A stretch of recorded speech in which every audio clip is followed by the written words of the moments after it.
আমাদেরকে আল্লাহ কইয়া একটা বার ডাক দেয়, সাগরের তলদেশে হোক আর এরোপ্লেনের মধ্যে হোক, জলে হোক অথবা স্থলে হোক, আগুনের কুণ্ডলের ভিতরে থাকুক অথবা মাছের পেটের ভিতরে থাকুক, একজন বাকি থাকবেন না। জবান খুলেন, আমার আল্লাহ ডাক শুনে কি শুনে না?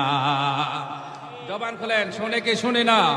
হে নবীর উম্মতিরা, হযরত ইউনূস পয়গম্বর সাগরের তলদেশে মাছের পেটের ভিতরে দুনিয়ার সব কিছু পরিত্যাগ করে মাছের পেটের ভিতরে অন্ধকারের ভিতরে যখন ঢুকে গেলেন, হযরত ইউনূস পয়গম্বর চিন্তা করে দেখলেন, রে যে কাজটুকু করেছি এটা আমার অপরাধ হয়ে গেছে। সাথে সাথে আমার আল্লাহর কাছে তওবার নিয়তে বললেন, লা ইলাহা ইল্লা আনতা সুবহানাকা ইন্নী কুনতু মিনাজ